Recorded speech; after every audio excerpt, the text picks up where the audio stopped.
Olá, sejam bem-vindos ao Banca Virtual. Eu sou o professor Luiz Eguê e nessa aula de hoje vamos falar de viga composta, ou mais precisamente, de uma viga de concreto armado. Então, vamos observar a figura. Uma laje de concreto é reforçada por barras de 16 mm de diâmetro, colocadas com um distanciamento de 140 mm entre os centros, conforme a figura. O modo de elasticidade é de 20 GPa para o concreto e de 200 GPa para o aço. Usando uma tensão de 9,65 MPa para o concreto e de 137,9 MPa para o aço, determine o maior momento fletor por metro de largura que pode ser aplicado com segurança à laje. Então vamos verificar que aqui está a nossa laje, perfeito? Onde eu tenho exatamente 1, 2, 3, 4, 5 hastes de aço para uma distância total, ok? Onde eu verifico que o distanciamento entre cada haste é exatamente de quanto? 140 metros. Então, se eu tenho, na verdade, aqui, ó, o distanciamento para cada uma dessas hastes de 140. Observo que essas hastes elas estão distanciadas exatamente dessa base superior de 100 mm e vejo que a altura da seção transversal da nossa viga é de 150 mm.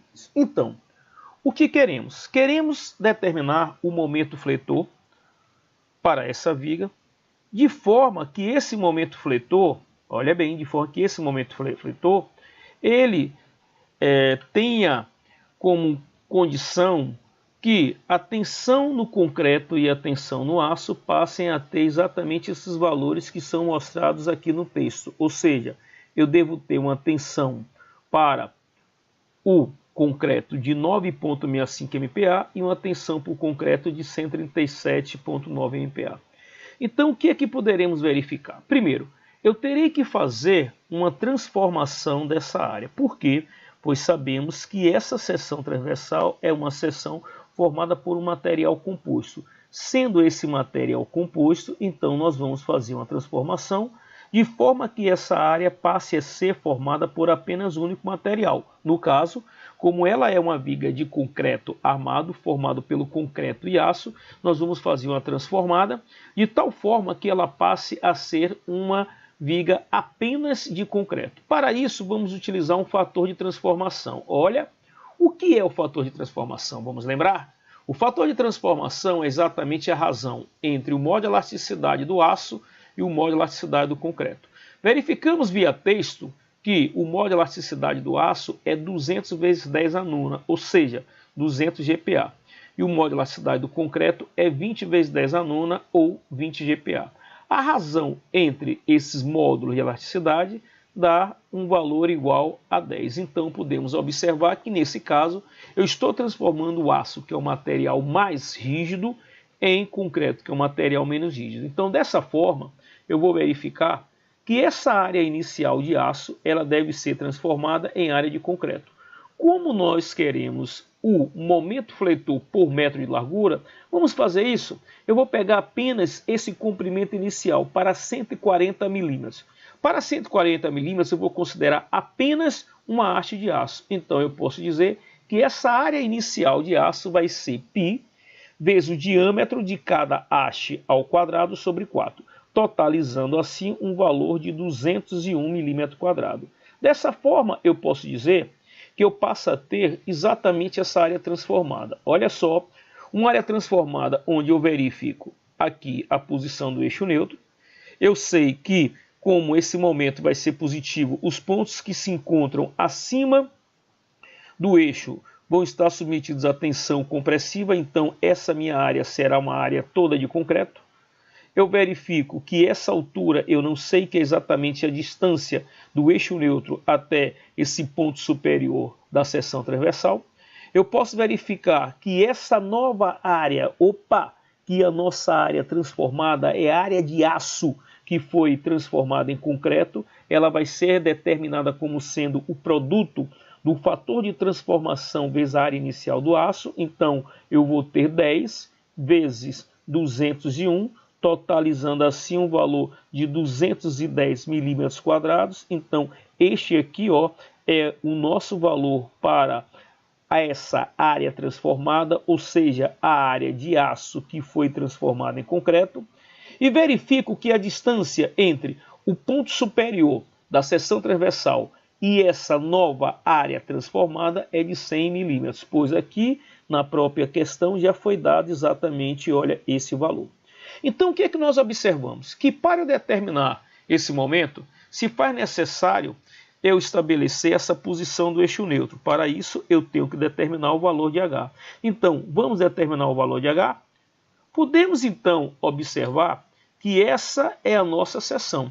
Essa é a nossa seção transformada, onde eu verifico que, na seção transformada, essa área transformada que nós temos aqui, ó, ela pode ser vista como sendo 2.010 milímetros quadrados, que é exatamente o produto do fator vezes a área inicial.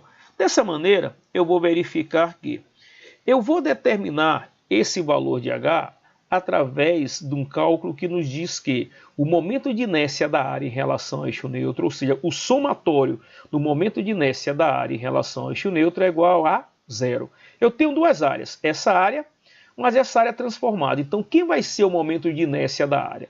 O momento de inércia da área, ele representa o produto da área vezes a distância do centroide de cada área até o eixo neutro. Então, ó, eu posso observar que eu tenho área inicial, 140 vezes H.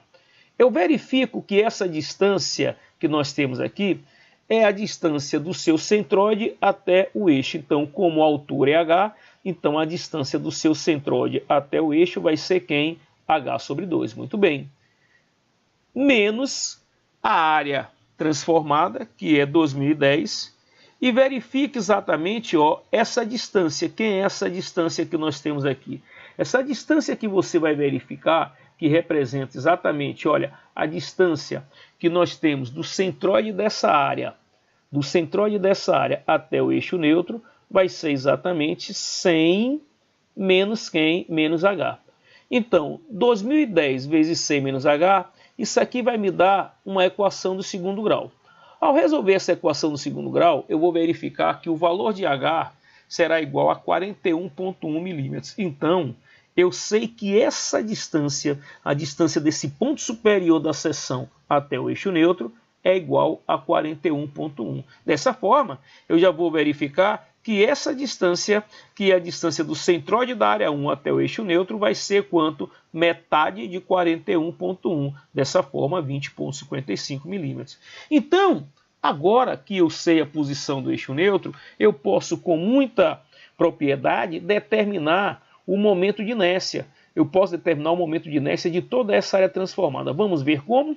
Então, eu vou verificar que essa distância aqui, agora nós já sabemos, sim, que vai ser 100 menos H. 100 menos 41,1, 58,9. E assim eu vou agora estabelecer o que eu chamo no momento de inércia dessa primeira área aqui, da área somente do concreto, que vai ser momento de inércia 1 sobre 12 da base, altura ao cubo, mais base vezes H vezes distância ao quadrado. Então, ao fazer essas contas, eu vou relacionar aqui. Vamos ver? Podemos verificar que nessa situação nós temos quem é essa base. Qual vai ser, então, a base dessa área 1? 140. A altura que nós temos é 41,1 ao cubo, mais 140 vezes 41,1 vezes 20,55 ao quadrado. Então, toda essa equação, ela nos dá o momento de inércia dessa primeira área. E qual é o momento de inércia, então, da nossa segunda área, ou seja, da nossa área transformada? Dá para você verificar que a nossa área transformada é uma área tão fina que esse valor de H aqui é praticamente desprezível, ou seja, é um valor tão pequeno que não vai alterar esse segundo termo. Então eu posso simplesmente desprezar esse cálculo e dizer que o momento de inércia de 2 vai ser essa área vezes essa distância d ao quadrado, ou seja, nós podemos ver que eu vou ter a área transformada 2010 vezes 58,9 ao quadrado. Sendo assim, agora eu tenho a expressão que me dá o momento de inércia de 1, a expressão que me dá o momento de inércia de 2. Então eu posso dizer que o momento de inércia de toda a área será o momento de inércia da área 1 mais o momento de inércia da área 2, que nos dá um valor de 10,213 vezes 10 a sexta milímetro a quarta. Então, o que temos aqui agora? O momento de inércia de toda a minha área transformada. Em virtude desse momento de inércia, então, eu consigo visualizar que, se essa é minha área transformada, eu posso agora, em função das condições estabelecidas no texto, determinar o momento. Vamos ver de que maneira? Primeiro, eu sei que agora eu posso usar essa equação, a nossa equação da flexão. Se eu posso utilizar a nossa equação da flexão, eu posso dizer que, primeiro, vamos verificar que para esse ponto que nós temos, é um ponto exatamente, esse ponto em amarelo, nós vamos verificar que é o ponto que se encontra mais distante do eixo. E aqui é somente concreto. Então, eu vou verificar que a tensão que foi estabelecida no texto para esse ponto, a tensão máxima no concreto, foi de 9,65 MPa. Eu posso dizer que, aplicando esta equação, que é a equação da flexão, eu vou dizer tensão máxima no concreto, 9,65. Distância do ponto ao eixo, 41,1 vezes 10 a menos 3. Obviamente, transformei para metro. E o momento de inércia de toda a seção transformada, 10,213 vezes 10 a menos 6. Olha, sendo assim, eu encontro que o momento, para essa condição de ter a tensão no concreto 9,65 MPa, é igual a 2,236 kN. Mas espera um momento. Esse valor aqui é a nossa resposta final? Claro que não. Esse momento aqui é o momento que eu encontro para uma condição na qual a tensão no concreto, a tensão admissível no concreto, a tensão máxima no concreto é 9,65 MPa. Eu tenho que ver também se esse momento, essa condição, ela satisfaz a condição para a tensão no aço. Então o que é que nós temos? Nós temos que essa área aqui é a área transformada.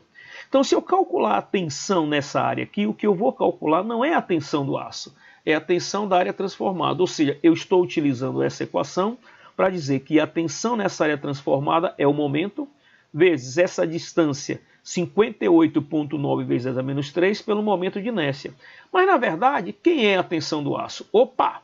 A questão me deu uma condição em que a tensão do aço deverá ser 137,9 MPa. Mas eu sei que a tensão do aço ela vai ser o fator de transformação vezes a tensão linha. Ou seja, a tensão no aço é o fator de transformação vezes a tensão da área transformada. Pois, lembre que eu transformei exatamente o que? A área inicial de aço em concreto. Então, logicamente, agora eu tenho que dizer que a tensão no aço é o fator de transformação vezes essa equação, que é a equação da tensão para essa área, que é a nossa área transformada. Então, assim, eu vou dizer que, primeiro, tensão no aço, 137,9 MPa. Fator de transformação, 10. Tensão da área transformada. Dessa forma, eu encontro um momento igual a 2,428 kN. Opa, vamos ver? Esse momento aqui é um momento que satisfaz a condição de quem? Do aço. Então eu vou observar que eu tenho dois valores para o momento. Um que satisfaz a condição do concreto e outro que satisfaz a condição do aço. Mas eu tenho que ter um único momento que satisfaça a condição dos dois. Então eu vou verificar que nesse caso, se eu tenho 2,236 kN, esse momento aqui, ele me dá uma tensão por concreto de 9,65 MPa, que foi a tensão estabelecida. E eu verifico que se, de repente, eu pegar esse valor e substituir nesta equação, eu vou encontrar uma tensão para o aço, não de 137,9 MPa, mas uma tensão menor. Opa, peraí. Se eu tenho uma tensão menor, ela me satisfaz. O que eu não posso ter é uma tensão maior que é admissível, certo, no meu texto. Então eu vou observar o quê? Que essa tensão de 2,236 kN satisfaz tanto ao concreto como ao aço. Porém, se você observar esse momento de 2,428 kN, ele satisfaz ao aço, sim. Mas se eu substituir esse momento nesta equação, eu vou achar uma tensão por concreto superior a 9,65, elevando assim, ou seja, achando assim uma tensão maior do que a que foi admitida no nosso texto. Então, dessa forma, nós podemos verificar que o nosso resultado final corresponde a um momento de 2,236 kN. Então, amigos, essa é a nossa resposta. Esse é o momento que satisfaz as duas condições para que a tensão no concreto seja de 9,65 MPa e que para a tensão no aço seja um valor próximo de 137,9 MPa, mas não elevando-se esse valor.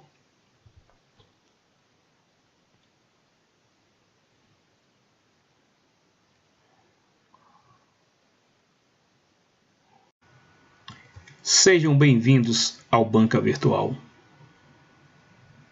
Não deixe de assinar o nosso canal Banca Virtual.